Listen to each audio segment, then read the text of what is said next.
Awarded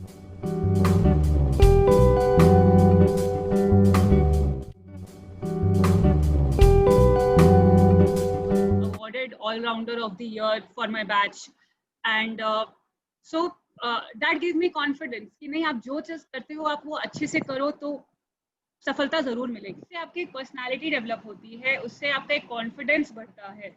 but अगर आप एक छोटे फॉर्म से करते हो आपका नॉलेज उतना ही बढ़ता है। तो दोनों के अपने एडवांटेजेस डिसएडवांटेजेस है। ऐसा नहीं होता कि आपने एक जगह से किए है या फिर दूसरी जगह से किए है तो आप कहीं लैग कर रहे हो, ऐसा नहीं होता। आप जो सीखते हो वो वेल इनफ होता है। अगर आप एक नॉर्मल ग्रेजुएट को देखोगे, जो बंदा सिर्फ 3 साल का ग्रेजुएशन पढ़ के आया है, या फिर आप एक सीए को कंपेयर करोगे, बहुत डिफरेंस होता है। क्योंकि हम 3 साल ऑफिस में लिटरली अपनी चप्पल घिसवाते हैं, काम कर ले होता है ना, अपना दिमाग और चप्पल दोनों घिसवाते हैं।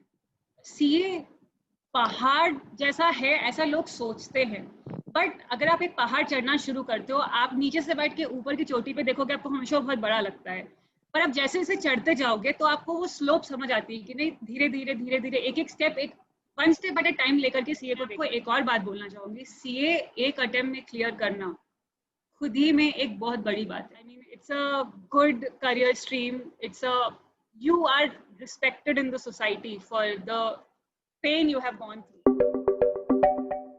दोस्तों, करियर गुरु चैनल पे आपका स्वागत है। आज मेरे साथ है मेरी दोस्त और बहुत खास मेहमान अंशु। अंशु, आपका स्वागत है करियर गुरु चैनल पे। अपना टाइम देने के लिए धन्यवाद। Thank you for having me here. बहुत बढ़िया। तो चलिए हम शुरू करते हैं आपके एक शॉर्ट इंट्रोडक्शन से, और हमें ये भी बताइए कि आज हम किस करियर ट्रैक के बारे में बात करने वाले हैं। आपके इंट्रोडक्शन से हमें वो भी पता चल जाए। करेक्ट। सो मैं एक चार्टर्ड अकाउंटेंट हूँ, 2014 क्वालिफाइड। मैं जमशेदपुर से बिलोंग करती हूँ, जो कि झारखंड में एक बहुत ही प्यारा सा छोटा सा सिटी है, जो टाटा स्टील नामक एक कंपनी मैनेज करती है। बिल्कुल। सो मैंने अपनी करियर की शुरुआत वहीं से की। मैंने अपना schooling ICSE board PBMS English school से कंप्लीट किया। 10th और 12th की परीक्षाएं देने के बाद मैं दिल्ली यूनिवर्सिटी मैंने ज्वाइन किया for graduation. But because of some circumstances, जो मैं maybe during the video हम लोग और बात करेंगे उसके बारे में, because of some circumstantial I had to Jamshedpur मुझे वापस आना पड़ा। अच्छा। जमशेदपुर आने के बाद मैंने सीए करने का डिसाइड किया, क्योंकि वो एक कोर्स है जो आप किसी भी शहर में हो इंडिया में या फिर अब्रॉड भी आप वो कोर्स कर सकते हो। बिकॉज ये कॉलेज ड्रिवन एजुकेशन नहीं है, इट इज मोर ऑफ आप खुद से बैठ के घर पे पढ़ सकते हो। कोचिंग इंस्टीट्यूट्स हर जगह होती है, एंड जब तक मैं पढ़ना शुरू की थी तब तक ऑनलाइन कोचिंग का ऑप्शन शुरू हो चुका था। एंड आपको इंडिया के बेस्ट टीचर्स आपके घर पे या फिर आपके नियर बाय किसी कोचिंग इंस्टीट्यूट पे उनका नॉलेज मिल जाता था। सो इसीलिए मैंने डिसाइड किया कि जमशेदपुर में रहकर एक सिलेबस जो मैं एक कोर्स जो मैं कर सकती थी वो था चार्टर्ड अकाउंटेंसी। 2010 की बात है जब मैंने इसका फर्स्ट लेवल एग्जाम क्लियर किया दिसंबर में, सीपीटी जिसे कहते हैं। उसके 9 महीने बाद आईपीसीसी का एग्जाम होता है, वो क्लियर किया। उसके बाद 3 साल की आर्टिकलशिप होती है, जिसमें आपको एक सीए के अंडर रह करके काम सीखना। इट्स लाइक जैसे मेडिकल में इंटर्नशिप होती है, वैसे ही सीए में भी होती है 3 साल की। बिकॉज सीए में भी ऐसा है कि theoretical knowledge and practical knowledge में बहुत डिफरेंस होता है। सो 3 साल के आर्टिकलशिप के बाद आप सीए फाइनल की परीक्षा देते हैं, जो कि ऐसा कंसेप्शन है लोगों के कि बहुत ही बड़ा पहाड़ होता है, बट ऐसा नहीं है। कुछ सेंस में मैं बात करूंगी उसके बारे में। वो क्लियर होने के बाद मैं बैंगलोर शिफ्ट हुई। तब तक घर में थोड़ा सिचुएशन, मेरे family reasons and everything got settled down. मैंने बैंगलोर में अपना पहला जॉब ज्वाइन किया। बिल्कुल। देन दूसरा, एंड अभी मैं अपने तीसरे जॉब में हूँ। 5 साल हो गए मुझे सीए बने हुए, 5 से ज्यादा हो गए। And I am happy. I mean, it's a good career stream. You are respected in the society for the pain you have gone through. So this was all about me. कि आपके case में वो pen भी थोड़ा ज्यादा था, वो challenges भी थोड़े ज्यादा थे, और आपकी अचीवमेंट भी थोड़ी बड़ी थी। तो पहले हम थोड़ा अचीवमेंट की बात कर लें। मेरा सीए में क्या होता है, सिर्फ 50 लोगों को रैंक मिलता है। अच्छा। टॉप 50। एंड मेरा हर बार ये top 50 CPT IPCC and final में 1-2 मार्क्स से रह गया। तो आप किस्मत की बात बोलो या फिर आप डेस्टिनी बोलो, सम कुछ चीजें आपके लिए, कुछ चीजें अच्छी होती है जो नहीं होती है। It was like that for my story. But मैं आपको एक और बात बोलना चाहूंगी, सीए एक अटेम्प्ट में क्लियर करना खुद ही में एक बहुत बड़ी बात है, क्योंकि बहुत सारे ऐसे लोग होते हैं जिनको 5-7 साल 8 साल सीए कंप्लीट करने में लग जाता है, एंड 4 इयर्स में मिनिमम ड्यूरेशन में, सॉरी, लेकिन मेरी नजरों में आप विनर ही हैं, आप रैंक होल्डर ही हैं, इसलिए मुझे मेरी मेमोरी वही है कि जिस तरह से आपने ओवरकम किया जो भी इश्यूज आए, चैलेंजेस आए, और जैसा कि आप कह रही हैं पहले अटेम्प्ट में क्लियर करना ये बहुत बड़ी बात होती है। हाँ, मतलब कुछ देखो, आप हमेशा स्टार्स के लिए एम करते हो, आप मून पे लैंड करते हो, दैट्स गुड इनफ, राइट? तो हमेशा स्टार्स के लिए एम करना चाहिए। मैंने फ्रैंकली जब शेखपुर में जहाँ बाकी बच्चे सीए क्लियर करने का सोच रहे थे, मेरे दिमाग में ये था ही नहीं, नॉट दैट कि मैं बहुत इंटेलिजेंट हूँ, बट मुझे ये पता था कि क्लियर तो करना ही है, कुछ भी हो जाए क्लियर तो करना ही है। बट मेरा हर प्रिपरेशन में स्ट्रैटेजी ये होती थी कि नहीं, मुझे रैंक लाना है।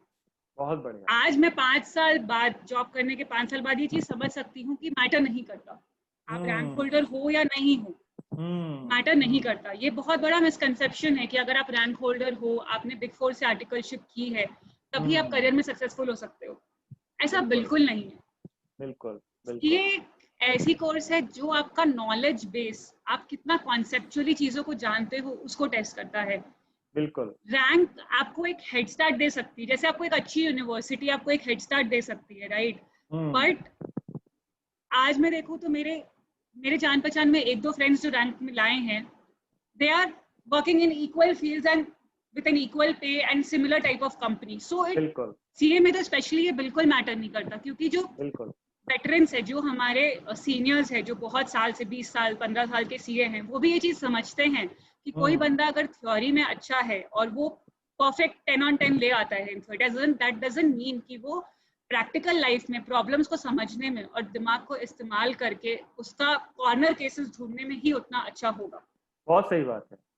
और सीए एक प्रोफेशनल कोर्स है, और जितना थ्योरी मैटर करती है, प्रैक्टिकल या रियल लाइफ सिचुएशन में आप कैसे अप्लाई करते हो वो उससे कहीं ज्यादा मैटर करता है, कहीं ज्यादा मैटर करती है। और ये और भी प्रोफेशनल कोर्स के लिए सही है, सीए के लिए भी बिल्कुल सही है, जैसा कि आप कह रही। तो थोड़ा सा हम आपकी सीए बनने की जर्नी के बारे में और डिटेल में जाते हैं, थोड़ा उसके बारे में बताइए, और उस बताने में ये भी बच्चों को, स्टूडेंट्स को ये भी बताइए कि जो एक, जैसा कि आपने कहा कि सीए एक बहुत बड़ा पहाड़ चढ़ने जैसा होता है, एक बहुत मुश्किल है, और बहुत बच्चे पहले ही नर्वस हो जाते होंगे या कहते होंगे यार ये मेरे लिए नहीं है, ये तो बहुत मुश्किल है। थोड़ा उस बात को भी एड्रेस करते हुए आप अपनी जर्नी के बारे में बताइए। जरूर। सीए पहाड़ जैसा है ऐसा लोग सोचते हैं, बट अगर आप एक पहाड़ चढ़ना शुरू करते हो, आप नीचे से बैठ के ऊपर की चोटी पे देखोगे, आपको हमेशा बहुत बड़ा लगता है, पर आप जैसे जैसे चढ़ते जाओगे तो आपको वो स्लोप समझ आती है कि नहीं, धीरे धीरे धीरे धीरे एक एक स्टेप, एक 1 स्टेप एट अ टाइम लेकर के सीए को देखना चाहिए हमेशा। अगर आप पूरा सिलेबस देखोगे, आपको जैसे आईपीसीसी में हमारे सिर्फ 4 सब्जेक्ट्स होते हैं, जो कि एक नॉर्मल बच्चा जो 12th तक अगर सीरियसली कॉन्सेप्चुअली बिल्ड होकर के पढ़ा है तो इतना डिफिकल्ट नहीं होता है। मैथ्स कई कॉमर्स वालों को थोड़ा डिफिकल्ट लगता है, बट अगर आपका 12th में भी मैथ्स रहा है तब आपको कोई प्रॉब्लम नहीं होती है। मैथ्स बहुत ही बेसिक होता है, उसका मतलब बहुत ही basic chapter, ratios, proportion, cash discount, ये सब बहुत ही बेसिक, जो आपकी जनरल यूज की चीजें हैं वो सब आती है। इंटीग्रेशन, डिफरेंशिएशन, ये सब नहीं आता उसमें। जो लोगों को तकलीफ होती है। सो सीपीटी काफी इजी होता है, कॉमन प्रोफिशिएंसी टेस्ट कहते हैं उसे। अच्छा। के बाद आपको एक 7 पेपर का एग्जाम देना होता है, 7 पेपर्स होते हैं उसमें आईपीसीसी के लिए। अच्छा। उसमें आईपीसीसी क्या होता है? Integrated professional competence course. अच्छा अच्छा, तो पहले हम सीपीटी देते हैं, वही सबसे पहला एग्जाम होता है, उसके बाद फिर, और उसमें आप कह रहे हैं कि 4 पेपर्स होते हैं। वो चारों पेपर एक दिन में एमसीक्यू जैसे सॉल्व करने होते हैं आपको। ठीक है ठीक है, और वो आप क्लियर करने के बाद फिर आप आईपीसीसी में जाते हैं, जिसमें 7 पेपर्स क्लियर करने होते हैं। करेक्ट। और आईपीसीसी में आपको 7 पेपर्स अलग अलग, हर ऑल्टरनेट डे एक पेपर होता है।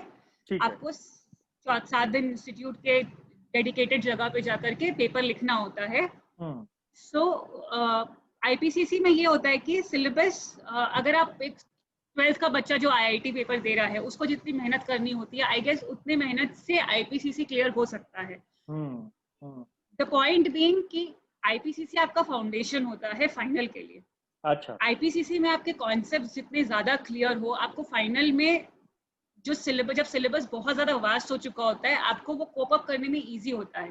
तो आईपीसीसी में सिलेबस बहुत ज्यादा नहीं होता, बट आपको इंस्टीट्यूट ने 10 महीने डिफाइन किए हैं कि 10 महीने से पहले आप आईपीसीसी नहीं दे सकते। उसके पीछे रीजन है कि आपको इंस्टीट्यूट चाहता है कि आप उसमें इतना टाइम इन्वेस्ट करें, उस कोर्स की इतनी रिस्पेक्ट करें और उस हर एक सब्जेक्ट को इतने अच्छे से समझे कि आपको फ्यूचर में कभी उसका कॉन्सेप्ट में प्रॉब्लम नहीं है। बिल्कुल बिल्कुल बिल्कुल।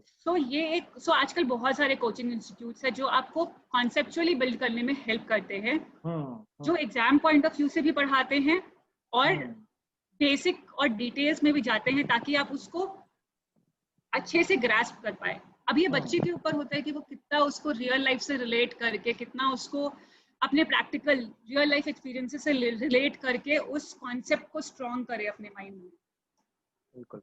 उसके आईपीसीसी क्लियर होने के बाद आप एक 3 साल लंबी जर्नी में जाते हो एक सीए के अंडर, जहाँ पे आपके सैलरी एक क्लर्क से भी कम हो सकती है। 3,000 रुपये महीना मुझे मिलता था स्टाइपेंड जब मैंने आर्टिकलशिप शुरू किया था। But frankly it's not about the money. ये जो 3 साल है, एक सीए आपके ऊपर अपना ट्रस्ट रखता है कि आप जो उसको डॉक्यूमेंट करके दोगे या फिर जो काम करके दोगे, ऑब्वियसली आप पहली बार एक प्रोफेशनल फील्ड में आते हो, आप गलतियां करोगे और गलतियां नहीं करोगे तो आप सीखोगे नहीं। बट एक सीए अगर आपके ऊपर ये रिस्क ले रहा है तो इसीलिए वहाँ पे मनी मैटर नहीं करता। वहाँ पे क्या मैटर करता है कि आप कितने सारे वैरायटी ऑफ ऑप्शंस पे वर्क कर सकते हो, आप कितनी चीजें सीख सकते हो। आर्टिकलशिप मैं बोलूंगी सीए का सबसे इम्पोर्टेंट एस्पेक्ट है, क्योंकि वहां पे आप एक गॉडफादर के अंडर होते हो। एक सिंपल वर्ड में अगर मैं बोलूँ तो यू ऑलवेज फील प्रोटेक्टेड। जब आप जॉब लाइफ में जाते हो as a fresher, you are on your own. कोई भी आपको बैठ के एक्सप्लेन नहीं करेगा कि अच्छा अंशु ऐसे इसको ऐसे सॉल्व करो। बट एक आर्टिकलशिप में देयर आर पीपल, लोग सोचते हैं कि बच्चा है इसको एक्सप्लेन करते हैं, एंड आपको उस चीज का पूरा यूज करना चाहिए, जितना हो सके सीखना चाहिए। मेरे केस में ये मेरे लिए बुरा हो गया था कि जमशेदपुर में मेरे पास एक अच्छा सीए, मतलब बिग 4 नहीं था मैं बोलूंगी। जैसा एक कंसेप्शन है कि बिग 4 के ब्रांड नेम से बहुत अच्छा होता है अगर आप आर्टिकलशिप वहां से करो। बट मैंने वहां के लोकल फर्म से आर्टिकलशिप किया, तो मेरा नॉलेज, क्योंकि आप एक छोटे फर्म में करते हो ना, आपको कोई चीज स्ट्रीमलाइन नहीं होती, आपको सब चीजें करनी पड़ती है। स्टार्टिंग फ्रॉम क्लाइंट का डॉक्यूमेंट लेकर के उसको जेरोक्स करना से जो हमारा वो इनकम टैक्स डिपार्टमेंट होता है वहां जाना, से फैक्ट्री जाना, वहां पे ग्राउंड पे खड़े होकर लेबरों से बात करना, बहुत सारी चीजें होती है। सो अगर आप एक बिग 4 में करते हो, आप एक छोटे से स्ट्रीम लाइन में घुस जाते हो, आप एक डिपार्टमेंट में घुस जाते हो। आप टैक्स देख रहे हो तो आप टैक्स देखते हो, आप इंटरनल ऑडिट देखते हो तो आप इंटरनल ऑडिट देखते हो, आप इंटर डिपार्टमेंट मूव नहीं कर सकते। आपको एंड टू एंड एक्सपोजर भी नहीं मिलता है। एंड टू एंड एक्सपोजर नहीं मिलता, करेक्ट। और एंड टू एंड एक्सपोजर के लिए ये एक परफेक्ट टाइम होता है कि आप एक नॉर्मल फर्म से अगर करें। ऑब्वियसली बिग 4 अगर आप कर पा रहे हो तो नथिंग लाइक दैट, बिकॉज आप एक स्टार्टिंग से ही एक प्रोफेशनल जर्नी की शुरुआत कर चुके होते हो। जैसा कॉर्पोरेट लाइफ एक्चुअल में चलता है, कैसे आपको लोगों से बात करनी है, कैसे आपको अपना प्रोफेशनलिज्म मेंटेन करना है, आप ये सीखते हो। तो थोड़ी उससे आपकी पर्सनालिटी भी डेवलप हो जाती है साथ में। करेक्ट, तो उससे आपकी पर्सनालिटी डेवलप होती है, उससे आपका एक कॉन्फिडेंस बढ़ता है। बट अगर आप एक छोटे फर्म से करते हो, आपका नॉलेज उतना ही बढ़ता है। तो दोनों के अपने एडवांटेजेस डिसएडवांटेजेस है। ऐसा नहीं होता कि आपने एक जगह से किए या फिर दूसरी जगह से किए तो आप कहीं लैग कर रहे हो, ऐसा नहीं होता। आप जो सीखते हो वो वेल इनफ होता है। अगर आप एक नॉर्मल ग्रेजुएट को देखोगे, जो बंदा सिर्फ 3 साल का ग्रेजुएशन पढ़ के आया है, या फिर आप एक सीए को कंपेयर करोगे, बहुत डिफरेंस होता है। क्योंकि हम 3 साल ऑफिस में लिटरली अपनी चप्पल घिसवाते हैं, काम कर ले होता है ना, अपना दिमाग और चप्पल दोनों घिसवाते हैं। बिल्कुल, तो अगर आप सोचोगे तो एक सुबह 6 बजे से एक सीए स्टूडेंट की फाइनल की जिंदगी शुरू होती है। 6 बजे पहले वो एक कोचिंग जाता है, फिर 9 से शाम को 6 बजे तक फिर ऑफिस करता है, फिर शाम को 6 बजे ऑफिस जाता है, फिर एक कोचिंग दूसरा जाता है, फिर 6 से 9 तक क्लास करता है, रात को 9 बजे वो घर घुसता है। सो ये 3 साल का पीरियड बहुत ही, मतलब आपको एक alone different kind of lifestyle दिखता है जो अब आप मेहनत करना सीख जाते हो। बट जब 3 साल बाद आप एग्जाम देते हो, आपको ये समझ आता है कि नहीं, it was all worth it. वो जो एक लाइन के उस पार होना, मतलब आज भी मैं सोचूं उस दिन जिस दिन मेरा क्वालिफिकेशन का रिजल्ट आया था, मतलब अभी भी गूज़बम्स आ जाते हैं। It's not like it is tough to do, but एक डेडिकेशन वो 3-4 साल मेंटेन करना कि नहीं, अभी हर दिन पहाड़ बहुत बड़ा दिखता है, बट वो एक छोटा छोटा हर दिन का उठ के स्टेप लेना, इट्स क्या बोलूं मैं, it's a journey in itself. So this was more about कि कैसा सीए का सिलेबस है एंड कैसा करना चाहिए। बिल्कुल, बिल्कुल। आप कुछ पूछ रहे थे। हाँ अंशु, मैं ये कह रहा था कि जो आपने बोला कि अगर आप एक बड़े सिटी में हो और उस समय आप आर्टिकलशिप कर रहे हो तो आपको शायद एक बड़ी फर्म में या बिग 4 फर्म में इंटर्नशिप का मौका मिल जाए। हम इस चैनल पे जो हम जिनसे बात करना चाहते हैं वो शायद वैसे लोग हैं जो आप ही के जैसे एक टियर 2 या टियर 3 सिटी से आए हैं, राइट? जहाँ पे कि जमशेदपुर है या उस तरह के और जो सिटीज हैं जहाँ शायद वो फैसिलिटी नहीं मिले एक बड़े फर्म में काम करने की। तो आपकी स्टोरी से वो लोग ज्यादा रिलेट कर पाएंगे और उससे करने से वो कोई किसी तरीके से पीछे नहीं है। ये चीज शायद आपसे सीखने वाली होगी। तो थोड़ा आप उसके बारे में बताइए, और आपकी खुद की जो जर्नी थी तैयारी वाली, उसके बारे में भी थोड़ा बताइए। डेफिनेटली। सो मैंने मेरा सीए का जर्नी, जैसे मैंने बोला, मैं पहले दिल्ली यूनिवर्सिटी गई थी ग्रेजुएशन करने के लिए। मेरा बचपन से, मतलब 5-6 स्टैंडर्ड से अगर मुझसे कोई पूछता था कि अंशु तुम्हें क्या करना है, मैं हमेशा बोलती थी मेरे को डीयू से ग्रेजुएशन करना है एंड आईआईएम से एमबीए करना है। जैसे एक टिपिकल माइंडसेट होता है स्कूल में पढ़ने से कि मुझे ये दोनों चीजें करनी है। एंड मैं इनफैक्ट वो होती थी जो लोगों को मोटिवेट करती थी कि नहीं, एमबीए करो, एमबीए से आपकी पर्सनैलिटी डेवलप होगी, उसके बिना कुछ नहीं है। बट मैंने +2 के एग्जाम दिया, मेरा रिजल्ट आया, मेरा अच्छे दिल्ली में अच्छे आईपी इंद्रप्रस्थ कॉलेज जो दिल्ली यूनिवर्सिटी के टॉप 10 कॉलेजेस में आता है, उसमें एडमिशन हो गया मेरा। बहुत बढ़िया। तो +2 आपने साइंस में किया था या कॉमर्स में किया? कॉमर्स। हमारे स्कूल में 9 से ही ये ऑप्शन था कि आप कॉमर्स में मूव कर सकते हैं 9 से। एंड जब मैं 9 में कॉमर्स में मूव कर रही थी, मुझे आज भी याद है कि मेरी टीचर्स ने कहा था कि अंशु तुम मैथ्स और फिजिक्स में इतने अच्छे हो, तुम कॉमर्स में क्यों जा रहे हो? कॉमर्स में वो बच्चे जाते हैं जो अच्छे नहीं होते फिजिक्स और मैथ्स में। मैंने इसीलिए वो सवाल पूछा था। करेक्ट। तो मैंने ये बोला कि मेरा ये चीज बहुत क्लियर था कि जरूरी नहीं है कि मैं अच्छी नहीं हूँ तभी मैं कॉमर्स में जाऊंगी। अकाउंट्स भले ही ठीक है, आपको उतना कॉन्सेप्ट बिल्डिंग की जरूरत नहीं पड़ी। जैसे लोगों को कंसेप्शन है, मिसकंसेप्शन है कि नहीं कॉमर्स बहुत इजी है, अकाउंटिंग बहुत इजी है, उसमें वही बच्चे जाते हैं जो साइंस नहीं कर पाते हैं। बट ये चीज मैं लोगों को बोलना चाहूंगी कि ऐसा जरूरी नहीं है। आपकी चॉइस हो सकती है, आप कॉमर्स में जा रहे हो या आर्ट्स में जा रहे हो। आपको साइंस लेना जस्ट बिकॉज आप पढ़ने में अच्छे हो वो जरूरी नहीं है। दिमाग हर चीज में लगता है, आपको मेहनत हर चीज में करनी होती है। आपकी चॉइस है, आपको क्या चीज खुशी देती है, क्या चीज नहीं देती है। तो मैंने कॉमर्स प्लस मैथ्स रखा था 12th तक। अच्छा। और वो बिल्कुल ये दर्शाता नहीं है कि मैं अच्छी नहीं हूँ इसलिए मैंने लिया, या फिर बाकी बच्चे जो कॉमर्स लेते हैं वो इंटेलिजेंट नहीं होते इसलिए कॉमर्स लेते हैं। ये बिल्कुल ये दर्शाता है कि आप अपनी चॉइस का जो करोगे वो अच्छा है। करेक्ट। एंड टचवुड, मैंने जब +2 में क्लियर किया, I was awarded all rounder of the year for my batch. And so that give me confidence कि नहीं, आप जो चीज करते हो आप वो अच्छे से करो तो सफलता जरूर मिलेगी। उसके बाद कमिंग टू माय जर्नी, उसके बाद +2 के बाद मैंने आईपी कॉलेज ज्वाइन किया। बट घर में सिचुएशन थोड़ी, पापा की तबीयत खराब हो गई थी हमारी, जिसकी वजह से मुझे वापस जमशेदपुर आना पड़ा। मेरे पेरेंट्स तब भी मुझे बोल रहे थे कि नहीं तुम रहो, तुम यू लिव योर ड्रीम, बिल्कुल ऐसा जरूरी नहीं कि तुम आओ। बट मुझे लगा कि पूरे फैमिली को देखते हुए इट्स इम्पॉर्टेंट, तो मैंने जमशेदपुर आने का डिसाइड किया।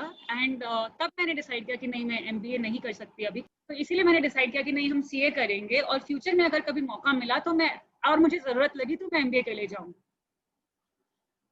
तब मैंने सीए की जर्नी शुरू की। बहुत लोगों ने बहुत बोला कि पक्का दिल्ली में कुछ प्रॉब्लम हुई है, या फिर ये कोप अप नहीं कर पाई बड़ी सिटी से इसलिए वापस आ गई। हर तरीके से पीपल, मेरे parents were always supportive, but there were a lot of people जो सपोर्टिव नहीं थे, बिकॉज यू नो लोगों को मौका चाहिए होता है। क्योंकि शुरू से I was like, you know, लोग बहुत बोलते थे कि नहीं ये बहुत अच्छी है, ये हमेशा करियर में अच्छा करेगी, और अचानक से सब कुछ पलट चुका था। अचानक से ऐसा हो चुका था कि नहीं, अब अंशु का करियर फिनिश हो गया। बट डिटर्मिनेशन रहा कि नहीं, अब करना ही है। अब खुद को प्रूव करने के लिए और अपने डिसीजन को प्रूव करने के लिए और अपने जो आपने डिसीजन लिया है उसको सही रखने के लिए आपको सीए फर्स्ट अटेम्प्ट में क्लियर करना है, अच्छे से क्लियर करना है और सक्सेसफुल होके अपने पेरेंट्स को प्राउड करना है। बहुत मेरी जर्नी चल ही रही थी कि उसमें 2014 जिस साल मेरा फाइनल का एग्जाम था, उस साल मेरे पापा को एक मेजर हार्ट की प्रॉब्लम आ गई थी और हमें सब कुछ छोड़ के, मेरी पढ़ाई को बीच में ब्रेक करके, आर्टिकलशिप को बीच में ब्रेक करके कलकत्ता मूव करना पड़ा फॉर माई डैड का ट्रीटमेंट। हम लोग वहाँ पे 2 से 3 महीने थे फॉर द ट्रीटमेंट का एंटायर ड्यूरेशन। एंड वो मेरा फाइनल ईयर, जो कि बहुत ही इंपॉर्टेंट ईयर होता है फॉर फाइनल एग्जाम। कितना टाइम आप डेडिकेट कर रहे हो, एवरी मिनट काउंट्स। उस टाइम पे 3 महीने हम कलकत्ता में थे। मुझे अभी भी याद है कि सुबह 5 बजे उठ के मैं बस से कोचिंग करने जाती थी कलकत्ता में, क्योंकि आजकल ऑनलाइन कोचिंग होती है तो आप वो किसी भी सिटी में आप जाके कर सकते हो। ये एक फ़ायदा है हमारे लिए। सुबह 5 बजे उठ के पहले कोचिंग करने जाती थी, फिर आकर के दिन भर पापा के ट्रीटमेंट में इन्वॉल्व होना, अपना अगर आर्टिकल सीए का कुछ काम है तो लैपटॉप में, आर्टिकलशिप फॉर्म का कुछ काम है तो लैपटॉप में वो चीज़ करना, एंड देन रात को बैठ के पढ़ाई करना। So it was a very stressful period. वो 3 महीने was like which made me understand that नहीं, लाइफ में कभी भी कुछ भी सरप्राइजेस, प्रॉब्लम्स आ सकते हैं। आपको you have to be confident and determined enough to sail through that, and that is when success lies। मतलब तब आपको बेसिकली, अगर आप हार्डवर्क इतना करते हो ना कि भगवान आपको देखता है कि नहीं, इस बंदी ने अपना 100% दे दिया, इससे ज्यादा वो दे ही नहीं सकती, तब आपको वो बाउंड टू हो जाता है कि आपको वो चीज दे जो आपको चाहिए। तो ये एक उसके बाद भी जब हम जमशेदपुर आए थे, उसके बाद भी मतलब वो जो 6 महीने बचे थे मेरे एग्जाम के लिए, मतलब क्योंकि मैंने 3 महीना, जो भी बोलो, पढ़ाई में इफेक्ट तो आता ही है, मैंने 3 महीना काफी लॉस किया था। तो मैंने उस 6 महीने में मुझे ज्यादा मेहनत करनी थी। एक नॉर्मल बच्चा जो कितना करता, उससे कहीं ज्यादा मेहनत करनी थी ताकि मैं मेकअप कर पाऊँ। तो मुझे याद है कि मैं, मतलब एक रूम था मेरे घर में डेडिकेटेड पूजा घर, वहां पे बैठ के मैं पढ़ती थी ताकि मुझे बेड का आराम ना मिले और मैं खुद को आरामदायक पोजीशन में रख के सो ना जाऊं, बिकॉज दिन भर खुद से पढ़ना होता है। हमारे में कॉलेज लाइफ नहीं होती है, खुद से पढ़ना होता है। तो वो एक dedication is very important. I think that is the Mantra for being successful in CA, कि आपको एक डिटर्मिनेशन और एक आज का हर दिन की छोटी छोटी सक्सेसेस से ही आप क्लियर कर सकते हो। सो यही मेरी जर्नी थी। उसके बाद धीरे धीरे जैसे ही क्लियर हुआ, धीरे धीरे चीजें सही होती गई लाइफ में, एंड मुझे अब उस जर्नी, उस मेहनत का फल दिखता है आज, जब मैं अपने पेरेंट्स के आंखों में वो चमक देख पाती हूँ कि नहीं, इसने फैमिली को संभाला जब जरूरत थी। तो दिस वाज माय जर्नी। बहुत बढ़िया लगा और अंशु बहुत इंस्पायरिंग स्टोरी है। और एक चीज और जो आपने इस पूरे बात में नहीं बोली, लेकिन जो बच्चे देख रहे हैं, जो स्टूडेंट देख रहे हैं, उनमें बहुत गर्ल स्टूडेंट्स भी होंगी और कई बार लगता है कि एक गर्ल होके ये करना सोसाइटी की नजर से लगता है कि नहीं, इतना आसान नहीं होता है। और वो भी एक चीज है जो आपने की। और मैंने ये देखा कि आपकी बातों में कहीं ये चीज नहीं आई कि मैं कहीं से कमजोर थी या कहीं से डिसएडवांटेज थी या कहीं से मैं किसी से कम थी। मैं ये भी नहीं कहना चाहता हूँ कि आप एक बेटा बन के रही, क्योंकि एक बेटी बेटा से बढ़ के भी हो सकती है अपने परिवार के लिए। और वो भी बहुत इंस्पायरिंग लगा मुझे एटलीस्ट। चलिए थोड़ा आगे बढ़ते हैं और बात करते हैं कि सीए करने के बाद किस तरह से करियर रहा, और उसमें आप हमारे दर्शकों को, जो स्टूडेंट्स देख रहे हैं, उनको ये भी बताइए कि किस तरह की अपॉर्चुनिटीज होती हैं, किस तरह के ऑप्शंस होते हैं करियर के सीए करने के बाद। तो पहले मैं खुद की जर्नी की बात करती हूँ। सीए करने के जस्ट बाद मैंने इन्वेस्टमेंट बैंक ज्वाइन किया एज अ कंट्रोलर। तो बेसिकली वो होता है कि आप इन्वेस्टमेंट बैंकिंग में उसके फाइनेंशियल्स देखते हो, उसकी अकाउंटिंग देखते हो। मुझे दिस इज लाइक लोगों की ड्रीम जॉब होती है ये, कि अगर मैं इन्वेस्टमेंट बैंक में घुस गई, जनरली सीए बच्चों से अगर आप पूछोगे, उनकी ड्रीम जॉब होती है कि अगर आप इन्वेस्टमेंट बैंकिंग में घुस गए, आपका करियर सेट है। जनरली क्या होता है कि एक सिक्योर्ड लाइफ देख करके बच्चे सोचते हैं कि नहीं, मुझे यही रहना है, क्योंकि एक सिक्योर्ड लाइफ है, रिस्क नहीं लेना। बट जब मुझे वो चीज़ रस नहीं आई, तो मैंने डिसाइड किया कि नहीं, मुझे तो मज़ा नहीं आ रहा है, तो मुझे तो चेंज करना पड़ेगा। 6 साल के पीरियड के बाद जब मुझे रियलाइज हो गया कि नहीं, this is not meant for me, मैंने फिर शिफ्ट किया। मैंने FMCG कंपनी ज्वाइन किया एज एन ऑडिटर। अच्छा। बहुत सीखा। वो 2.5 साल का पीरियड मेरे लाइफ में बहुत अच्छा लर्निंग एक्सपीरियंस था। मैं अभी एक बिजनेस फाइनेंस पार्टनर हूँ एक दूसरी FMCG कंपनी में। I love my job. मेरा दिन का जब शुरुआत होती है, I am excited to start working and I'm excited to contribute whatever I can to my company and I really like my role अभी। तो जनरली ऐसा होता है, बहुत बच्चे होते हैं कि अगर किसी एक इंडस्ट्री में घुस जाए या किसी एक स्ट्रीम में घुस जाए तो वो उसी में रहते हैं, भले ही उनको अच्छा लगे नहीं लगे, जस्ट बिकॉज ऑफ द डर की मेरा ये टाइम वेस्ट हो जाएगा। बट ऐसा नहीं करना चाहिए। आपको जब तक कोई चीज से प्यार नहीं हो, आपका 30 से 35 40 साल का करियर होता है, अगर आपको कोई चीज पसंद नहीं है आप उसमें अच्छा नहीं कर सकते। बिल्कुल सही। हमेशा आपको जो सही लगे, जिसमें आपको इंटरेस्ट हो, वो ढूंढनी चाहिए और उस चीज को करनी चाहिए। आप ऑटोमेटिकली करियर में अच्छा करोगे।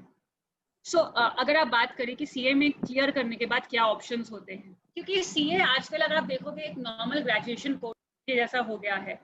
आपको बहुत चीजें सिखाते हैं, बट हर एक सब्जेक्ट एक अलग में ही पूरा अपने में ही पूरा स्ट्रीम है एक अलग।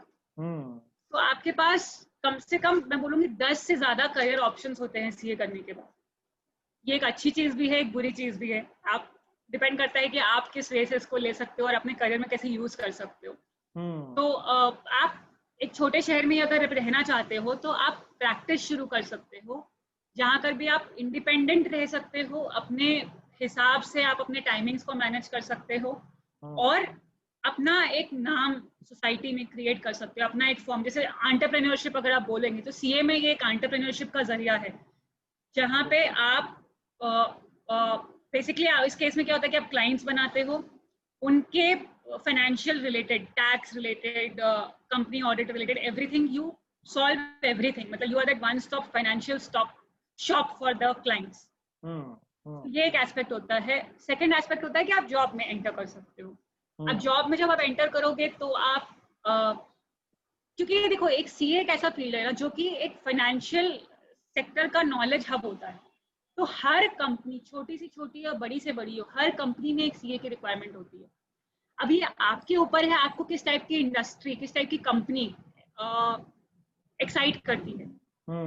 अगर आपको खुद ही कंपनी का रेवेन्यू स्ट्रीम बनना है, बेसिकली अगर आपको चाहिए कि आप वो हो जो कंपनी के लिए पैसे लाए, जैसे सेल्स पर्सन होता है राइट, वो बेच करके पैसे ला जाए कंपनी। अगर आपको खुद ही रेवेन्यू स्ट्रीम बनना है तो आपको कंसल्टिंग वर्ल्ड में एंटर करना चाहिए, जैसे बिग 4 होते हैं जो।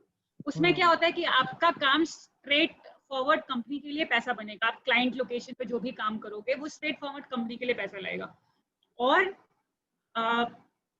ये स्टार्टिंग अगर आप बात करें पैकेज की, स्टार्टिंग में बिग 4 थोड़ा कम पैकेज देते हैं कंपेयर टू इंडस्ट्री, बट अगर आप 5 साल 6 साल बाद देखोगे सब इक्वल होते हैं। ऐसा नहीं होता कि आप इंडस्ट्री में जाओगे या कंसल्टिंग में जाओगे तो आप बेटर पे कहीं पे रहोगे। आफ्टर 5 ईयर्स 6 ईयर्स धीरे धीरे चीजें स्ट्रीमलाइनिंग हो जाती है, अपने आप बैलेंस आउट हो जाती है चीजें। बिल्कुल। एंड सो कंसल्टिंग एक हो गया। कंसल्टिंग में भी बहुत सारे ऑप्शंस होते हैं। आप ऑडिट में हो सकते हो, आप टैक्स कंसल्टिंग में हो सकते हो, आप सीएफओ कंसल्टिंग में हो सकते हो, आप ट्रांजैक्शन एडवाइजरी में हो सकते हो, मर्जर एंड एक्विजिशन में हो सकते हो। कुछ फील्ड्स होती है जो दूर से लोगों को सुन के लगता है कि वाओ, अगर मैं यहाँ होता तो बहुत अच्छा होता। बट मैं ये बोलूंगी कि कोई फील्ड किसी से कम नहीं होती। आप जिस फील्ड में अच्छा कर सकते हो आप वहां रहो, क्योंकि अल्टीमेटली इट्स ऑल अबाउट कि आप कहाँ अच्छा परफॉर्म कर पा रहे हो, आप कहाँ पे फिट हो पा रहे हो पूरे एक बड़े इकोसिस्टम में। लोगों को सिर्फ फॉलो करके एंड सिर्फ बातों से जाके कि यार ये इतना अच्छा काम कर रहा है, आपको डिसीजंस नहीं लेने चाहिए अपने करियर में। तो coming back to from consulting to industry. अब इंडस्ट्री में क्या है कि आप एक एफएमसीजी में हो सकते हो, आप एक हेवी गुड्स इंडस्ट्री में हो सकते हो, आप ट्रांसपोर्टेशन में हो सकते हो। बिल्कुल। अब इंडस्ट्री में भी आप अलग अलग फील्ड में होते हो, या तो आप एक टैक्स की प्रोफाइल में होते हो, या फिर आप उनके फाइनेंस मैनेज कर रहे होते हो, या फिर आप उनके सेल्स टीम के साथ कोऑर्डिनेट करके उनके सेल्स को बढ़ाने का काम कर रहे होते हो अपने फाइनेंशियल्स को देखते हुए, या फिर आप रिपोर्टिंग प्रोफाइल में हो सकते हो। सीए में आप कहीं भी हो सकते हो, इट्स लाइक दैट। ये हो गया इंडस्ट्री। या फिर आजकल एक इंडिया में 2 और नए फील्ड्स आए हैं। एक है इन्वेस्टमेंट बैंकिंग का कंट्रोलरशिप, जहां पे आप जो ट्रेडर्स जो ट्रेड करते हैं ना, जैसे कोई डेरिवेटिव इक्विटी या फिर म्यूचुअल फंड किसी में भी ट्रेड करते हैं, आप उसकी अकाउंटिंग और फंड मैनेजमेंट करते हो। बिल्कुल। तो ये एक नया फील्ड है जो इंडिया में धीरे धीरे काफी प्रेवलेंट हो रहा है। ये इस फील्ड में क्या होता है कि टाइमिंग्स आपकी थोड़ी वर्क लाइफ बैलेंस मेंटेन होता है एंड आप एक पर्टिकुलर स्ट्रीम लाइन है। आपको आपकी इनकम अच्छी होती है, सैलरी भी सही होती है, कंपेयर टू इंडस्ट्री ही होती है। बट अगर आपको ऐसा चाहिए कि आपकी वर्क लाइफ बैलेंस चलता रहे, तो it's a good field to be. एक और होता है ऑफशोर, जिसमें आपका क्या होता है कि जो यूएस यूके ये सब की कंपनीज है, वो उनके साथ कोलैबोरेट करके, जो कंसल्टिंग फर्म्स है वहां पे, उनके साथ कोलैबोरेट करके आप वहां का काम इंडिया में लेकर के आप करके देते हो। अच्छा। तो आजकल ये बहुत ही नीश फील्ड हो गई है, बिकॉज इसमें स्कोप बहुत ज्यादा है, एम्प्लॉयमेंट बहुत ज्यादा हो गया है एंड आपका वर्क लाइफ बैलेंस टाइमिंग्स काफी मेंटेन्ड रहती है। तो डिपेंडिंग, अगर आपको बहुत ज्यादा चैलेंजिंग रोल चाहिए, आप उतना टाइम इन्वेस्ट कर सकते हो, तो आपको इंडस्ट्री या कंसल्टिंग में सबसे ज्यादा टाइम डेडिकेटेड, मतलब सबसे ज्यादा टाइम इन्वॉल्वमेंट रहता है। आपकी फैमिली लाइफ थोड़ी कहीं ना कहीं सैक्रिफाइस होती है। अच्छा। इंडस्ट्री थोड़ा बैलेंस चलता है, और ऑफशोर एंड इन्वेस्टमेंट बैंकिंग में कहूंगी थोड़ा वर्क लाइफ बैलेंस आप मेंटेन करके चल सकते हो। सो इट डिपेंड्स कौन अपने करियर में किस पोजीशन पे है और वो क्या कर पा रहा है, कितना टाइम दे पा रहा है अपने जॉब को, उसके अकॉर्डिंग बहुत सारे ऑप्शंस हैं। अच्छा अंशु, बहुत ही अच्छे से आपने ओवरव्यू दिया करियर अपॉर्चुनिटीज के बारे में। जो लोग हमें देख रहे हैं बच्चे, उनको बहुत अच्छे से सारी चीजें समझ में आई होंगी।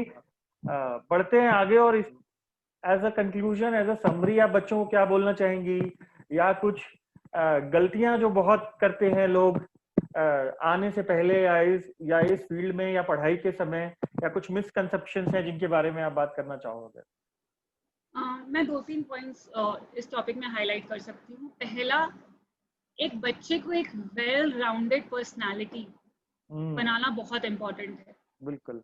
सीए में एक बहुत बड़ा डिसएडवांटेज हमारे साथ होता है कि हमारी कोई कॉलेज लाइफ नहीं होती, हमारा सोशल लाइफ बहुत सीमित हो जाता है, क्योंकि ये कोर्स में इतना ज्यादा टाइम देना पड़ता है, आपको इतना ज्यादा सेल्फ आपको इन्वॉल्व करना पड़ता है कि आप डिस्कनेक्ट हो जाते हो दुनिया से। बिल्कुल। तो ऐसा नहीं करना चाहिए, हर चीज का टाइम होता है, बट आपको एक सोशल लाइफ मेंटेन करते हुए एक वेल राउंडेड पर्सनालिटी रखना बहुत इंपॉर्टेंट है। क्योंकि जब आप जॉब के लिए अप्लाई करने जाओगे ना, वहां पे बहुत इंपॉर्टेंट होता है कि आपके टेक्निकल नॉलेज के साथ साथ आप किस तरह से खुद को प्रेजेंट कर रहे हैं और कितने कॉन्फिडेंट हो आप, ये सब चीजें भी साथ साथ बच्चों को वर्क करनी चाहिए। हमारे सीए में कंपलसरी कोर्सेज होते हैं, जैसे ओरिएंटेशन होता है, जीएमसीएस करके general management and communication skills होता है। 15 डेज के ये कोर्सेज होते हैं कि वो सफिशिएंट नहीं होता, 15 दिन में किसी की पर्सनालिटी चेंज नहीं हो सकती। तो बच्चों को थोड़ा इस चीज पे भी फोकस करना चाहिए, ताकि जब वो एक सीए बन के निकले तो वो एक वेल राउंडेड पर्सन की तरह दुनिया के सामने प्रेजेंट हो। बिल्कुल। और दूसरा एक पॉइंट है कि हमारे सीए में क्या होता है कि हमें फाइनल तक नहीं पता होता कि हम सीए बनेंगे कि नहीं बनेंगे। क्योंकि क्या होता है कि अगर आप जाके आपने सपोज सीपीटी क्लियर कर लिया, आपने आईपीसीसी क्लियर कर लिया, आपने 3 साल के आर्टिकलशिप कर लिया, फाइनल एग्जाम अगर बाई चांस क्लियर नहीं हो रहा है आपका, तो वो फिर लगता है कि हमारा करियर खत्म हो गया है, हम अब कुछ नहीं कर सकते। एक तो मैं बोलूंगी कि क्विट नहीं करना चाहिए इतनी इजीली, क्योंकि perseverance is the key to everything. मेरे कई दोस्त हैं जो 6-7th अटेम्प्ट में भी जाके उन्होंने निकाला है एंड आज काफी अच्छा कर रहे हैं अपने करियर में। अगर आप मेंटली खुद को सोसाइटी की सुनते हुए भी इतना स्ट्रांग रख सकते हो कि नहीं, मैं 4 अटेम्प्ट और दे करके मेरे को निकालना ही है, then you should go for it, और else you should also keep a backup option for yourself. जैसे मेरे कुछ और भी दोस्त हैं जिन्होंने फाइनल नहीं क्लियर कर पाया, उन्होंने वो फिर नॉर्मल ग्रेजुएशन, जैसे ग्रेजुएशन हम जनरली सीए के बच्चे साथ साथ में ग्रेजुएशन भी करते हैं, मैंने भी किया था, तो उन्होंने क्या हुआ कि आईपीसीसी करके फिर आर्टिकलशिप भले ही कर लिया, क्योंकि देखो आपका एक्सपीरियंस कहीं नहीं जाता। उन्होंने आर्टिकलशिप करके फिर वो एमबीए के लिए चले गए एंड वो भी अच्छा कर रहे हैं। तो मेरा पॉइंट बीइंग दिस कि आप लाइफ में किसी भी मोड़ पे हो, अगर आप एक आपका नॉलेज बेस सही है, तो एक डिग्री मिले ना मिले वो डिफाइन नहीं करेगा कि आप सक्सेसफुल हो या ना हो। बहुत बढ़िया। तो ये बच्चों को बहुत मिसकंसेप्शन हो जाता है कि नहीं, हम क्लियर नहीं कर पाएंगे तो लाइफ खत्म हो जाएगी। ऐसा नहीं होता, आपको अल्टरनेट ऑप्शंस मिल जाते हैं, आपको खुद के लिए हमेशा प्लान बी रखना चाहिए। जो सीए कर रहा है उसको खुद के लिए हमेशा प्लान बी रखना चाहिए, दैट इज वेरी इंपॉर्टेंट। बहुत मैच्योर बातें आपने बोली अंशु, और ऐसी बातें बोली जो आमतौर पे सीए की पढ़ाई या उसके करियर के बारे में सोचने वाले शायद नहीं सोचते हों या उसको शायद फोकस में नहीं रखते हों, लेकिन वो उतनी ही जरूरी है जितनी की पढ़ाई करना और आगे के करियर बनाने के बारे में सोचना। तो बहुत अच्छी बातें आपने बताई। मैं चलते चलते आप क्या कहना चाहेंगी, कोई मैसेज देना चाहेंगी वो बच्चे जो कि इस समय स्ट्रगल कर रहे हैं, वो जिस स्ट्रगल से आप गुजरी हैं और वो पढ़ाई कर रहे हैं, शायद वही टाइम होता है जब सबसे ज्यादा मोटिवेशन की जरूरत होती है। मैं खुद के लिए ये चीज करती थी, हर लाइफ के एक स्टेज पे एक मेंटर होना चाहिए आपका। जब मैं सीए की पढ़ाई कर रही थी मैंने एक मेंटर रखा था, रॉबिन शर्मा। जब भी मैं पढ़ के उठती थी और मैं बहुत टायर्ड होती थी, मैं उनका एक वीडियो देख लेती थी। तो एक mentor is very important for any person जो सीए कर रहा है, जो मेरी लर्निंग थी अपनी लाइफ से। I think this is something which I can give as a message. बिल्कुल बिल्कुल अंशु, बहुत बढ़िया बात अंत में। और कहीं ना कहीं ये इंटरव्यू भी एक मोटिवेटिंग फैक्टर होगा, और जो लोग आपको देख रहे हैं वो आपको भी एज अ मेंटर ही लेंगे, और आपकी बातों से मुझे पूरा विश्वास है कि बहुत इंस्पायर होंगे, बहुत मोटिवेट होंगे। तो धन्यवाद। फिर से बहुत बहुत धन्यवाद आपका अपना समय देने के लिए। तो थैंक यू सो मच। धन्यवाद।